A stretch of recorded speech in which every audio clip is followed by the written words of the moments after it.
The crowd goes wild. This is what's known, this is some people call it a unicorn. Well, this is a balluster. And it's pretty rare in North Texas to see a balluster in a garage, new construction or otherwise. The balluster protects the water heater from vehicular damage. And I just got to sit here and praise this for a moment. That is pretty incredible. They did it. They did it. Okay, this is a tankless water heater. Our thermostat is by the water heater. That's acceptable. 120 is about as hot as you want to keep the water.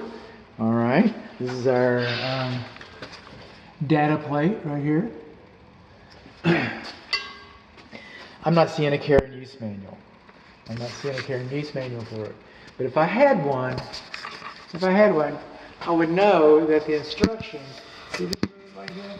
This is a high efficiency, low energy water heater. So while exhaust fumes come out this flue, they're not very hot. We've captured most of the heat that we generated being conservative with our energy.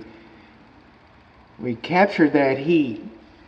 And when you do that, like if you walk out and you see other water heaters and furnaces and stuff, you see the steam going out in the air, that's moisture in the steam. You won't see as much steam on this one. On some days you might, but mostly you shouldn't probably see much of any steam coming out because we've captured all the heat. But that steam is acidic. You see that little bolt right there? See that little nub?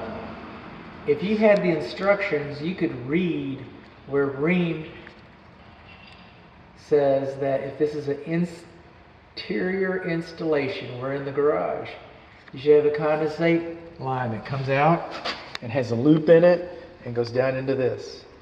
And since this discharges next to your house, since it is acidic, then perhaps you'd even want to put a an acid neutralizing filter on the line coming out from your end. And they sell those too. All these parts are bolt-ons. All these parts belong to this model. All these parts were designed to be installed to this model. And they weren't. Okay, sediment trap coming in our gas piping. This is our pressure relief valve right here. 200 pounds of pressure. Now, if you're used to conventional water heaters being installed properly, you're probably used to insulation being on this, and that's not required on a tankless. It's not required on a tankless at all. We're coming on along here though. This water heater is like a Porsche or a Lamborghini. All right? It's not like a little Ford Fiesta that you can just abuse and drive it to work for a reasonable amount of time. Conventional water heater, we don't service them. We last about 10 years and everybody's comfortable with that. This should last 10 to 15 years, but it won't. It won't. Because you're not going to service it. It's going to last 5 to 7 years. This screen needs to be cleaned out once a year. It's a little thing. Just a little thing. 5 to 7 years, 10 to 15. It's your choice. These are the valves that you use to clean out the screen. Know what you're doing or you're going to get wet. There are instructions on YouTube on how to do this. There are. But, maybe you want to call a plumber. Maybe you're turnkey. Either way. See this little red ribbon right here? See where it says gas? Okay, this is kind of like spark plugs on your lawnmower. A lot of people just buy them and then install them. Buy them and install them. Good enough. Good enough for a Ford Fiesta, whatever. All right, but our Lamborghini, this is there so that it can be adjusted with a manometer.